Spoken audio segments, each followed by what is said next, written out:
नमस्ते दोस्तों, आप लोग का फिर से एक बार मेरे चैनल में स्वागत है। और आज जो मैं किस्सा आप लोग से शेयर करने जा रही हूँ, ये किस्सा मेरे लिए बहुत अनमोल है। अनमोल इसलिए क्योंकि मैं उस समय बहुत ज़्यादा समझने के काबिल तो नहीं थी, लेकिन मुझे इतनी समझ ज़रूर आई कि ज्ञान जो है और अच्छे सोच विचार ये किसी खास विशेष व्यक्ति में पढ़े लिखे होने से ही आएगा, ऐसा नहीं है।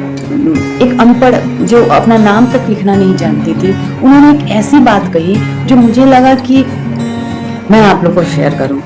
अच्छे विचार का मैं यूँ शब्दों में, छोटे छोटे शब्दों में मैं बयां करके इंसल्ट नहीं करना चाहूँगी, तो मुझे लगा कि मैं आज वो किस्सा आप लोग से शेयर करूं। कुछ ऐसा था दोस्तों कि उस समय क्या होता था ना कि गांव में बहुत सारे ब्यूटी पार्लर या लेडीज कॉर्नर इस टाइप के शॉप्स नहीं हुआ करते थे। तो हमारे गाँव में एक अम्मा थी, हमारे गाँव में नहीं थी, दूसरे गाँव में थी एक अम्मा थी। वो टोकरी में ना बहुत सारी कॉस्मेटिक की चीजें रख के एक गठरी में बांध के सर पे रख के वो गांव गांव टोला टोला घूम घूम करके चीजें बेचा करती थी और वही उनका रोजगार का जरिया था।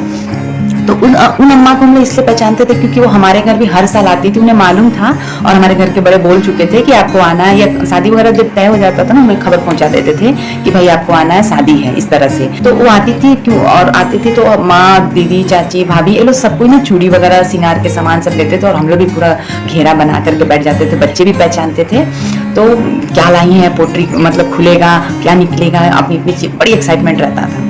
तो और एक चीज मैं उनके बारे में एक और चीज बताना चाहूंगी, उनके जो हस्बैंड थे वो उनको छोड़ चुके थे। छोड़ क्यों दिए थे ये भी एक कारण था, उनकी ना बालों में जटाएं हो गई थी। तो जब जटाएं हुई ना, पता नहीं जटाएं क्यों होती है, किस कारण से होती है, साइंटिफिकली मुझे नहीं पता है, मैं उस टॉपिक पर बात नहीं करूंगी। लेकिन आपने देखा होगा कि कई ऐसे लोग होते हैं जिनके बालों में शंकर भगवान की तरह जटाएं हो जाती है। तो जब उनकी जटाएं हुई ना, तो ऐसा सुनने में आया था, माँ दीदी लोग ही बताई थी कि उनके हस्बैंड उनको छोड़ के चले गए। तो अपने बच्चों का, बेटे बहू बेटियों की शादी वो सब वो खुद ही की थी। उनकी उम्र कम से कम 50 साल से कम की नहीं होंगी। मैं ये किस्सा आप लोग के साथ शेयर क्यों कर रही हूँ ये आप लोग सोच रहे होंगे, लेकिन कुछ तो है जो मुझे लगा कि आप लोग को शेयर करना चाहिए। तो किस्सा कुछ ऐसा है दोस्तों कि जब चुड़ियारिन वाली अम्मा आई और वो आई तो सब कोई चूड़िया वगैरह पहनने लगे, तो हम लोग सब कोई आंगन में इकट्ठे हो जाते थे, भाभी, चाची, बच्चे, सब कोई सब अपनी अपनी चीजें लेने के लिए। तो उसी दौरान एक भाभी थी जो प्रेग्नेंट थी हमारी। तो अम्मा जो थी चूड़ी पहन रही थी, उनसे ना चुड़ियारिन अम्मा ने पूछा कि ये बहू है, प्रेग्नेंट है आपकी? तो उन्होंने बोला कि हाँ, देखिए अब 1 ही 2 महीना में डिलीवरी होने वाली है, देखिए भगवान क्या देता है। तो चुड़ियारिन वाली अम्मा जो थी उन्होंने ऐसे ही पूछा कि कितने बच्चे हैं इनके? तो मेरी बड़ी अम्मा ने बोला कि 2 बच्चे हैं, एक बेटी है एक बेटा है, देखिए भगवान क्या देता है, एक बेटा दे देता ना तो बहुत अच्छा लगता, जोड़ा लग जाता बोला। तो चुड़ियारिन वाली अम्मा बोली कि जोड़ा लग जाता, ये क्या होता है? तो मेरी अम्मा ने, बड़ी अम्मा ने बोला कि जोड़ा लग जाता अच्छा रहता, एक आंख को आंख थोड़ी बोलते हैं, 2 बेटे हो जाते ना तो मन को संतोष हो जाता है। तो इस बात पे चुड़ियारिन वाली अम्मा ने क्या बोला दोस्तों, इस पे जरा आप लोग ध्यान दीजिएगा। उन्होंने झट से बिना सोचे समझे, या शायद उनकी खुद की सोच ही अच्छी थी, जो उस समय उन्होंने तुरंत कहा कि जोड़ा लग जाता क्या होता है और मन को संतोष होना क्या होता है। एक बेटा में क्या मन संतोष नहीं होता है? और एक आंख को आंख नहीं कहते, ये कौन कहता है? एक आंख से जो दुनिया हम देखते हैं, 2 आंख से भी वही दुनिया दिखाई देती है, 2 आंख से अलग दुनिया दिखाई नहीं देती है। अगर ऐसा आप लोग सोचते हैं तो ये बताइए, हम औरतें भी तो एक आदमी पे ही संतोष कर लेते हैं, तब तो फिर हमें भी 2 आदमी रखने चाहिए। भाई एक आदमी को आदमी क्यों कहें, जोड़ा करना चाहिए ताकि मन को संतोष हो।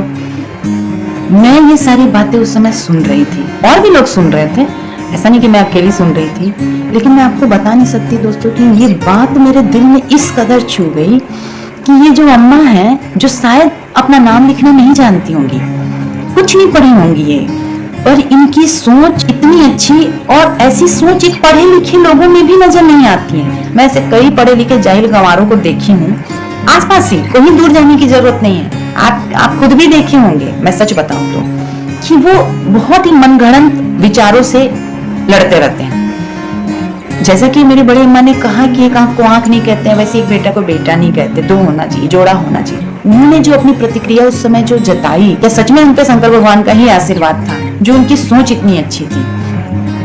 और ये बात जब हम लोग सबको ही सुने तो सबको ही उनकी सराहना भी की, हाँ अम्मा आप ठीक कर रहे हैं, लेकिन क्या करें समाज है या बड़े बुजुर्ग नहीं मानते, इस तरह से दलीलें सब अपनी पेश करने लग गए। लेकिन फिर वो मुस्कुराई, वो बोली कि हाँ ये बात तो है ही, समाज ही कहाँ चैन से जीने देता है, चलिए देखिए जो होता है, लेकिन ये धारणा मत रखिए मन में कि एक बेटा को बेटा नहीं कहता। अगर एक बेटा आपको बुढ़ापे में रोटी पानी देगा ना तो वही बहुत है। 4 बेटे हो और 4 डंडा पड़े, उससे अच्छा एक बेटा ही पानी पिला दे तो वही बहुत है। दोस्तों ये बातें जब मैं उनके मुंह से सुन रही थी ना, तो मैं आपको क्या बताऊं, मुझे ऐसे लग रहा था मैं कितनी सभ्य इंसान से बात कर रही थी, मतलब अब सुन रही थी उन्हें। और ये किस्सा था जो मैं उस समय भी मुझे बहुत अच्छा फील हुआ था, और आज भी जब मैं उनको याद करती हूँ मेरे सामने उनकी पूरी छवि सामने आ जाती है।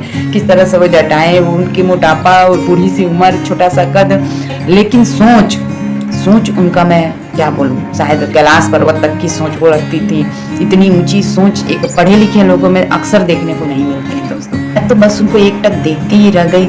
मैं उनको शायद बता ही नहीं पाई उस समय कि आप कितने अच्छे हैं और आपकी सोच कितनी अच्छी है। आपके हस्बैंड आपको क्यों छोड़ के चले गए उस समय क्या आज भी लगता है कि कितनी अच्छी सोच थी उनकी, शायद उनके हस्बैंड नहीं समझ पाए। ये एक छोटा सा किस्सा था दोस्तों, बहुत बड़ा नहीं था, इसमें बहुत मैं कॉमेडी नहीं डाल पाई, बस जो था मैं बना भी नहीं पाई ज्यादा, बस उस समय जो फील की और आज जो मैं बता रही हूँ आप लोग को, उस समय जो अब में जो फीलिंग आ रही है, बस मैं यही आप लोग को एक्सप्रेस कर पा रही हूँ, कुछ बनावटी नहीं। उसके बाद नॉर्मल वो पहनाई, हंसी बोली और सबको आशीर्वाद देती थी, क्योंकि चूड़ी पहनते थे तो उम्र में बड़ी थी तो सबको उनके पैर छूते थे, तो हम लोग भी छूते थे पैर, क्योंकि माँ लोग अक्सर कहती थी कि चलो अम्मा को प्रणाम करो, जा रही हैं, फिर आएंगी, कब आएंगी नहीं आएंगी, तो हम लोग करते थे। वो चली तो गई, लेकिन मेरे अंदर जहन में था। तो आज मैं ना आप लोग को बोल के बहुत अच्छा फील कर रही हूँ कि आप देखिएगा हमारे आसपास ना बहुत सारे ऐसे लोग होते हैं जिनको आप काबिलियत के हिसाब से जज करेंगे तो आपके नजर में तो 2 कौड़ी के भी नहीं होंगे, लेकिन जब आप उनकी गहराइयों को देखेंगे, उनकी अच्छाइयों को देखेंगे, ये जो छोटे मोटे होते हैं ना, पढ़ाई लिखाई, घर, खानदान, किस खानदान से है, सारे ये डिग्री हम लोग जो पढ़ते हैं किताबी चीजें, ये सिर्फ देखने और दिखाने के लिए होती हैं। जिनकी सोच अच्छी नहीं, वो चाहे जितनी भी पढ़ ले, जितनी भी डिग्री निकाल ले, वो धरे के धरे रहते हैं दोस्तों। पता नहीं दोस्तों आप लोग को मेरा ये किस्सा कैसा लगा। मुझे तो बता के बहुत अच्छा लगा कि वो चुड़ियारी नम्मा जो थी वो जहाँ कहीं भी होंगी, या पता नहीं अब वो होंगी भी कि नहीं, लेकिन आज मैं उनको एक किस्सा को बता के ना, जो उनको जीवंत रूप में दे रही हूँ ना, और किसी को पता नहीं, पर मुझे बहुत अच्छी फील आ रही है कि महान है ऐसे लोग जो ऐसी ऐसी सोच रखते हैं। और काफी पुरानी बात है ये, आज की नहीं बता रही हूँ, पुरानी बात है ये। बहुत एक छोटा सा मैसेज था जो मैं देना चाहती थी। मेरा मैसेज भी मैं इसे नहीं कहूंगी, वो अम्मा का मैसेज था जो मैं आप लोग को शेयर करना चाह रही थी। ऐसे ऐसे लोग मेरे जीवन में और भी आते रहे, कहीं भी आते रहे। मैं इन सब चीजों को बहुत ऑब्जर्व करती हूँ और दिल से थैंक यू करती हूँ, क्योंकि देखिए दुनिया भरी पड़ी है लोगों से, पर आप कब किन से मिलते हैं, कब किसकी बातें आपके दिल को छू जाती है, सब ऊपर वाले की माया होती है। पता नहीं वो कब क्या किसके जरिए आपके कानों में वो बात डाल देते हैं। तो ये एक छोटा सा बात था जो मैं आप लोगों से शेयर कर रही थी इस वीडियो में। कैसा लगा, कितने सहमत है, मुझे कमेंट करके जरूर बताइएगा। और सच बताऊं दोस्तों, मुझे बहुत अच्छा लग रहा है आज ये किस्सा बता करके। तो मिलते हैं अगले वीडियो में, देखते हैं उसमें मैं क्या अच्छी बातें आपसे शेयर करती हूँ।